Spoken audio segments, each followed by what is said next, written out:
जय हिंद बच्चों, मैं Anand Chauhan Partha finder defence academy के इस यूट्यूब चैनल पर आपका स्वागत करता हूं।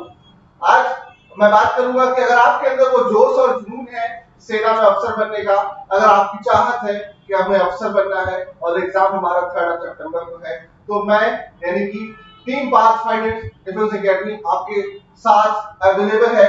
यानी हम आपके साथ हैं आपके उस जोश और जुनून को उस मंजिल तक पहुंचाने के लिए। 3 सितंबर को आपका एग्जाम लगा है बेटा। तो अब मोटा मोटा लगभग हमने एक स्ट्रेटजी बनाई है, क्योंकि बहुत सारे बच्चे क्या है कि अब से एग्जाम को प्रिपेयर करना स्टार्ट कर रहे हैं। लगातार बहुत सारी इंक्वायरीज फोन पे का तौर पे अवेलेबल है यहाँ पर।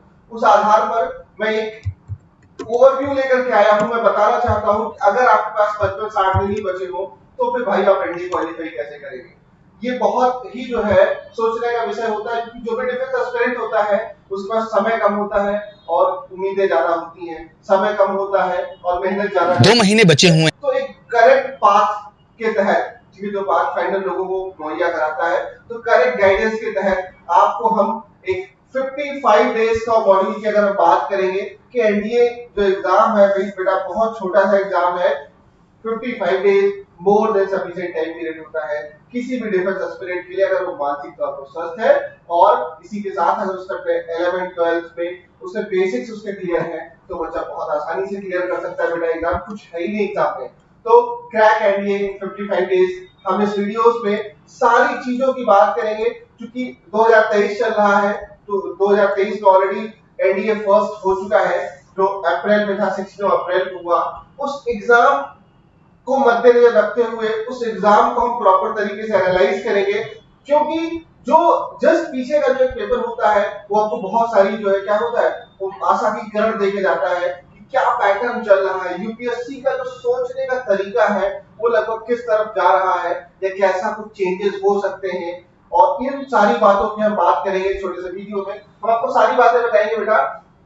अगर हम बात करें एनडीए वर्क की, ठीक है ना, जो भी आपका एग्जाम हुआ था 16 अप्रैल को 2023 में, तो एक हमने छोटा सा उस पेपर का ओवरव्यू निकाला है, ठीक है। और उस ओवरव्यू के आधार पर पाथफाइंडर डिफेंस एकेडमी का कहना है कि जो मैथ्स में कुछ मैथमेटिक्स का जो पेपर था वहां पर आपको 85 से 105 क्वेश्चंस तक आप अगर अटेम्प्ट किए थे, ये अटेम्प्ट किए जा सकते थे, बिकॉज पेपर वाज मॉडरेट, ठीक है।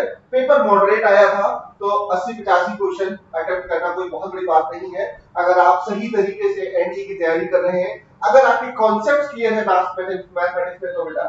एंड सेकंड पेपर जो आपका जनरल एबिलिटी का होता है जिसे हम जीएटी कहते हैं, अगर जीएटी की बात करें तो उसमें 105 से 120 के बीच है। अगर 100 क्वेश्चन भी अगर आप मोटा मोटा आपने जो है अटेम्प्ट कर रखा है सही, तो आप क्या है सही था। पेपर का जो पैटर्न था, डिफिकल्टी लेवल जो था वो कैसा था, it was easy to moderate, ठीक है, यानी आसान से थोड़ा सा मॉडरेट था पेपर और बीच में था। तो अब हम इसी एनडीए एग्जाम को और इसका ऑपरेशन करेंगे। आज हम इसकी पूरी चीज फाड़ करेंगे, आज हम तहकीकात में जाएंगे, सीआईडी बन जाएगा आज बेटा हम यहाँ पर, ठीक है। और हम बताएंगे कि दया कुछ तो गड़बड़ है प्रिपरेशन में, कुछ तो गड़बड़ है क्वेश्चन आने के तरीकों में। ये सारी बातों की हम बात करेंगे बेटा। अगर हम बात करें जो एनालिसिस है कि जीएटी का जो पेपर है, क्योंकि as GS faculty as GS teacher मैं सबसे पहले बात करना चाहूंगा, हालांकि पेपर दूसरा होता है जीएटी का, सेकंड पेपर होता है, बट हम बात पहले करेंगे जीएटी की। जीएटी की अगर बात करेंगे तो जीएटी में जो 150 क्वेश्चन 150 क्वेश्चन आते हैं उसमें क्या था 50 क्वेश्चन तो शॉर्ट होते हैं, फिक्स होते हैं कि इंग्लिश के ही आएंगे बेटा। And paper was moderate level का पेपर था, ठीक है। और इंग्लिश में है ही क्या, कुछ नहीं। अगर आपने अपनी वोकैब्स को मेंटेन कर रखा है बेटा, अगर आपने ग्रामर के पोर्शन को थोड़ा बहुत भी अगर आपने टच कर रखा है, तो 50 में से 40 क्वेश्चन 35 क्वेश्चन आप इजीली अटेम्प्ट कर सकते हैं। सिर्फ अगर न्यूज़पेपर भी अगर आप पढ़ते हैं तो भी आप इजीली जो है इस 50 क्वेश्चन पे ज्यादा से ज्यादा, अगर सबसे ज्यादा स्कोर कहीं पर किया जा सकता है यहाँ पर, तो वो एक इंग्लिश एक ऐसा क्वेश्चन होता है जहां पर आपको एक आप अच्छे से वहां पर स्कोर कर सकते हैं। हिस्ट्री की अगर बात करें, हम इतिहास की बात करें तो हिस्ट्री से 16 क्वेश्चन आए, रिकॉर्ड क्वेश्चन आए 16, ठीक है ना। तो 16 क्वेश्चन हिस्ट्री से आएंगे और क्वेश्चन का जो पूछे रहेगा जो स्टैंडर्ड था दैट वाज मॉडरेट, यानी बेटा पढ़ना पड़ेगा। Geography again all time favourite मेरा सब्जेक्ट है ज्योग्राफी, ठीक है। ईस्ट और west geography is the best, मुझे हमेशा से लगता है। और 19 क्वेश्चन आए थे 2023 में बेटा, ठीक है, अप्रैल वाले एग्जाम में। पॉलिटी से सिर्फ एक क्वेश्चन पूछा गया था और बहुत चिंता का विषय है कि पॉलिटी बहुत अच्छा टॉपिक है, बहुत अच्छा सब्जेक्ट है, बहुत सारे क्वेश्चन अभी तक पिछले बार तक आए थे, लेकिन लास्ट टाइम के पेपर में एक क्वेश्चन जो कर दिया इक्वालिटी के मार्क्स कम किया है, लेकिन जो भी आपका एग्जाम आने वाला है तो उसमें इसकी नंबर ऑफ क्वेश्चन पढ़ने के चांसेस जरूर होंगे, क्योंकि लास्ट टाइम क्या किया, एक क्वेश्चन पे आपको लटका दिया है। तो अब आपके दिमाग में होगा कि हो सकता है इस क्वालिटी के कोई भी क्वेश्चन आए, तो हो सकता है कि यूपीएससी यहाँ पर खेल जाए और क्वालिटी के क्वेश्चन बढ़ा दे और हिस्ट्री के थोड़े से कम कर दे, क्योंकि ज्योग्राफी तो भाई स्टैटिक है, उसके क्वेश्चन आने ही आने हैं। ज्योग्राफी इतना आसान चैप्टर, इतना आसान सब्जेक्ट है, अगर आपने विजुअलाइज करके पढ़ लिया, अगर आपको किसी भी टीचर ने अगर मैथ वाइज सारी चीजें पढ़ा दी जिस तरीके से हम लोग यहाँ पर अपने बच्चों को प्रोवाइड कराते हैं, तो भाई 19 में से 17-18 क्वेश्चन कहीं नहीं गए हैं, आप इजीली जो है आप उसको टारगेट कर सकते हो। करंट अफेयर्स अगेन भैया, ये आपके कंपटीशन में करंट अफेयर्स जो है ये अमृत की तरह काम करता है, अगर आपने प्रॉपर तरीके से करंट अफेयर्स को पढ़ रखा है। मंथली मैगजीन न्यूज़ पर जरूर पढ़िए, और ताकि आप इस 10 क्वेश्चन जो कि बहुत इजी होते हैं, से कोई लेना देना नहीं है टफनेस से, सिर्फ और सिर्फ के रीडिंग स्किल्स पर डिपेंड करता है।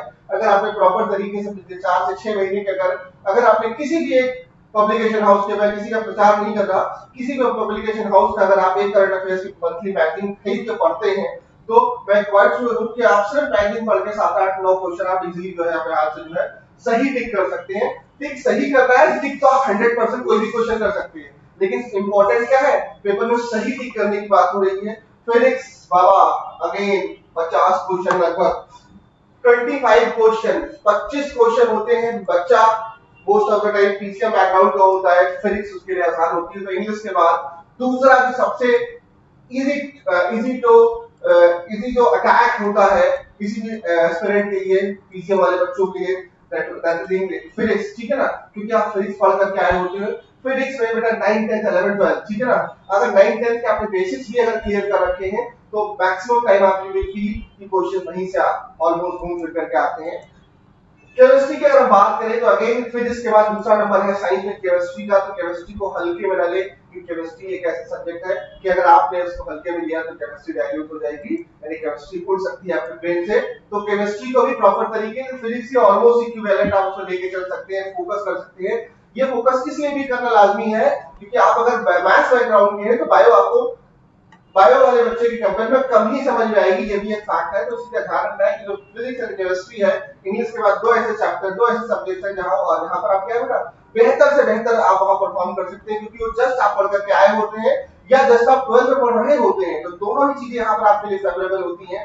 And again bio 10 question moderate level के आए थे इस बार, लाइक जो डिफिकल्टी लेवल जो हमने पेपर को एनालाइज करके दिया है वो ये है कि इंग्लिश मॉडरेट थी, पिछली बार history was moderate, geography was moderate, polity was easy. Easy क्यों लिखा, क्योंकि एक ही क्वेश्चन आया था, मुझे क्वेश्चन भी याद है कि आर्टिकल 51 का में क्या है, ठीक है ना, फंडामेंटल राइट से रिलेटेड क्वेश्चन था आर्टिकल 51 का, इसमें क्या है उसके बारे में क्या, और किस संशोधन से था शायद, किस कॉन्स्टिट्यूशनल अमेंडमेंट से क्वेश्चन आया था बेटा, ये पूछा गया था, एक ही क्वेश्चन था उस एग्जाम में। करंट अफेयर्स वाज मॉडरेट, ठीक है, अगर आपने किताबें पढ़ी हैं तो आप इजीली कर सकते हैं करंट अफेयर्स को। पिछले बार and history was difficult, physics difficult आई थी बेटा, ठीक है, जिसके कॉन्सेप्ट्स नहीं क्लियर थे उनकी जड़ें हिल गई थी वहां पर, ठीक है ना, कैसे फिजिक्स होगा मेरा। Chemistry was moderate and biology was moderate. तो these are the analysis of pathfinder defence academy, जो हमने यहाँ पर 150 क्वेश्चन आए थे जीडी को हमने यहाँ पर किया है, और आप इसी के आधार पर क्या है तैयारी को स्टार्ट कर सकते हैं पेपर 2 के लिए। हम बात करेंगे पेपर 1 की, मैथ्स की बात करेंगे, ठीक है, मैथ्स में टॉपिक वाइज अगर क्वेश्चंस की बात करेंगे, कितने क्वेश्चन किन पोर्शन से आए हैं, ये चीज अगर क्लियर हो जाती है आपके दिमाग में, तो बेटा क्या है कि आप अपनी तैयारी को अंजाम उस हिसाब से दे सकते हैं, ठीक है। तो तैयारी इंपॉर्टेंट है, तैयारी के साथ साथ उसका एनालिसिस बहुत इंपॉर्टेंट है। ट्रिग्नोमेट्री, ट्रिगो जिसे शॉर्ट फॉर्म में लोग कहते हैं, 9 क्वेश्चन आए थे, और भैया हमेशा की तरह जो ट्रिग्नोमेट्री था ये इजी आया था, 9 क्वेश्चन इजीली अटेम्प्ट किए जा सकते हैं। अगर आप मैथ्स के स्टूडेंट हैं तो trigonometry was the easiest chapter, easiest portion in maths. And again height and distance से अगर बात करें तो 2 क्वेश्चन आए थे, that was also easy. Sequence and series से अगर बात करें तो 8 क्वेश्चन आए थे, और 8 का 8 क्वेश्चन मॉडरेट लेवल के थे। कॉम्प्लेक्स नंबर इस बार 2023 में जो टफ आया था 5 क्वेश्चन से इसके। And again inequalities and logarithm block के 1 क्वेश्चन आए थे। Permutation and combination was easy, 7 question permutation and combination से आए थे बेटा। क्वाड्रेटिक इक्वेशन की बात करें और क्यूबिक रूट की बात करें तो 4 क्वेश्चन थे, ये भी आसान थे। एंड बाइनोमियल थ्योरम के 3 क्वेश्चन आए थे, एंड दैट वाज मॉडरेट। तो यू विल सी क्या आप क्या देख रहे हो बेटा कि ये ट्रिगो वाला क्वेश्चन क्या है आपके लिए आसान है, कि हाइट एंड डिस्टेंस आपके लिए आसान आया था, इनइक्वालिटीज एंड लॉग से क्वेश्चंस आसान आए थे, परम्यूटेशन एंड कॉम्बिनेशन से क्वेश्चन आसान आए थे, और क्वाड्रेटिक इक्वेशन से क्वेश्चन आसान आए थे। हम सिर्फ आसान को ही, अगर जो भी इजी क्वेश्चंस आ रहे हैं अगर उसी को टारगेट कर ले बेटा तो आप इजीली एनडीए क्वालिफाई कर सकते हैं। एनडीए एग्जाम में भैया कुछ है ही नहीं। अगेन मैट्रिसेस की अगर हम बात करें तो मैट्रिसेस से यू विल सी कि 7 क्वेश्चंस आए थे और क्वेश्चन का जो स्टैंडर्ड था दैट वाज इजी। प्रोबेबिलिटी से क्वेश्चन 7 क्वेश्चन प्रोबेबिलिटी से आए थे और वो मॉडरेट थे। बाइनरी से जो है 1 क्वेश्चन आए थे that was easy. Set relation function से 7 क्वेश्चन आए थे। ध्यान रखिए सेट रिलेशन फंक्शन, ठीक है, क्या करना है, सेट करना है, रिलेशन बनाना है और फंक्शन करना है। तो ये जो है बहुत आसान चैप्टर होता है और इजी क्वेश्चन से बेटा यहाँ पर। लिमिट, कॉन्टिन्यूटी एंड डिफरेंशिएबिलिटी के 6 क्वेश्चन है दैट वाज मॉडरेट। डिफरेंशिएशन के 6 क्वेश्चन आए थे और डिफिकल्ट थे भैया। अगर डिफिकल्ट को छोड़ दीजिए इजी और मॉडरेट को भी पकड़ लीजिए तो आप हर हाल में टॉप कर जाएंगे, ठीक है बेटा। वेक्टर से कितने क्वेश्चन थे, वेक्टर से 6 क्वेश्चन थे और वेक्टर के क्वेश्चन टफ थे बेटा। डिफरेंशियल इक्वेशन के जो है 6 क्वेश्चन थे that was easy and integration के 9 क्वेश्चन थे। डिफरेंशिएशन से क्वेश्चन टफ आए थे लेकिन इंटीग्रेशन से क्वेश्चन आसान आए थे पिछले बार। कॉनिक सेक्शन की बात करें तो कॉनिक सेक्शन से 2 क्वेश्चन पूछा गया था और ये जो स्टैंडर्ड जो था वो टफ था, डिफिकल्ट था। लाइंस एंड एंगल्स की अगर हम बात करेंगे तो 7 क्वेश्चन पूछे गए थे 2023 फर्स्ट में और that was moderate level. 3D जियो की अगर बात करें तो 4 क्वेश्चन था, डिफिकल्ट लेवल था। सर्कल से सिर्फ 2 क्वेश्चन आया था लेकिन बहुत आसान क्वेश्चन था। स्टैटिक एंड डीआई यानी डाटा इंटरप्रिटेशन कहते हैं, 11 क्वेश्चन थे। समझ में आ गए अगर स्टैट्स आपको एक बार तो 11 के 11 क्वेश्चन आपको भैया हलवा लगने वाले हैं, ठीक है। एंड तो ये जो हमारा जो एनालिसिस है पेपर का, ठीक है, इस चीज को समझना है और आपको इसी एनालिसिस के आधार पर जो अभी सितंबर में एग्जाम होने वाला है और इस सितंबर वाले एग्जाम क्या करना है, आपको तैयार करना है। अब आपको देखना है कि क्या है कि कैसे हम तैयार करें, कैसे हम एग्जाम को फोकस करें ताकि हमारा जो 3 सितंबर वाला एग्जाम है वो क्लियर हो जाए। तो इसी के तहत, इसी सेट पैटर्न के तहत आपको तैयारी करनी है और अपनी सफलता को क्या करना है, सुनिश्चित करना है जो 3 सितंबर को होने वाला है बेटा। तैयारी स्टार्ट कर दीजिए। अब 55 दिन लगभग बचे हैं, ठीक है, 57-58 दिन है लेकिन आप 55 दिन मोटा मोटा मान लीजिए कि आपके 55 डेज है आपके पास। फोकस कर लीजिए, पढ़ाई स्टार्ट कर दीजिए। जिस भी मीडियम से, जिस भी तरीके से, जहां कहीं भी आपकी इच्छा हो पढ़ने की, आप वहां पर जा करके एनरोल कराइए और पढ़ाई स्टार्ट कर दीजिए, क्योंकि ना करने से तो बेहतर है कि कुछ ना कुछ स्टार्ट कर दिया जाए। हम अगर पाथफाइंडर डिफेंस एकेडमी की बात करें तो अगर आपका सपना है नेशनल डिफेंस एकेडमी ज्वाइन करना, आपके अंदर वो जोश और जुनून है, तो हम उस जोश और जुनून को हम क्या करेंगे, हम पूरा करेंगे और उसको जो है हम आपके सपने को जो है साकार करेंगे। सपने को हकीकत में बदलना पाथफाइंडर का वादा है। और हम हमेशा कहते हैं, हम हमेशा जब पेपर डिस्कशन करते हैं तो उस डिस्कशन में हम हमेशा एक चीज को लेकर के आते हैं और ये कहते हैं कि हम पढ़ाते वही हैं जो एग्जाम में आता है, या दूसरी लाइन आप ये कह दें जो एग्जाम में आता है हम पढ़ाते वही हैं। तो ये दोनों लाइनें हमारे यहाँ पर, जो हमारा सिलेबस है, जो हम जिस तरीके से पढ़ाते हैं, जो पैटर्न है यहाँ पर पढ़ाने का टीचर्स का, वो एकदम जो है अप टू द मार्क है, जहां पर प्रॉपर तरीके से आपको पढ़ाया जाता है। अगर आप भैया हिंदी मीडियम के छात्र हैं तो भी आपको चिंता करने की जरूरत नहीं है कि ऐसा तो नहीं सब भैया अंग्रेजी में पढ़ाया जाएगा, तो ऐसा कुछ नहीं है। यहाँ सब हिंदुस्तानी है, सभी लोग हिंदी बोलते हैं। और अगर आप सीबीएसई और एसएससी बोर्ड के स्टूडेंट हैं so don't worry about that, ठीक है। Pathfinder defence Academy take care of it. हम उसका भी ध्यान रखते हैं कि सीबीएसई एसएससी बोर्ड वाले बच्चों को भी प्रॉपर तरीके से सारी चीजें समझ में आए। तो पाथफाइंडर का जो वादा है कि सबसे ज्यादा सिलेक्शन, ठीक है, पाथफाइंडर वो उस मामले में जो है सबसे आगे खरा उतरता है हमेशा की तरह। 10 जुलाई से नया एक बैच स्टार्ट हो रहा है। जिन बच्चों के पास अंत का समय बचा है, आखिरी अटेम्प्ट है, या अभी तैयारी इन्होंने स्टार्ट नहीं करी है, तो हमारे ऑफलाइन सेंटर्स पे आप आ करके जो है आप फोन से या फिजिकली भी प्रेजेंट होकर के आप इंक्वायरी कर सकते हैं, काउंसलिंग कर सकते हैं, ले सकते हैं अपनी, और एडमिशन लेकर के 10 जुलाई से अपने बैच स्टार्ट कर सकते हैं।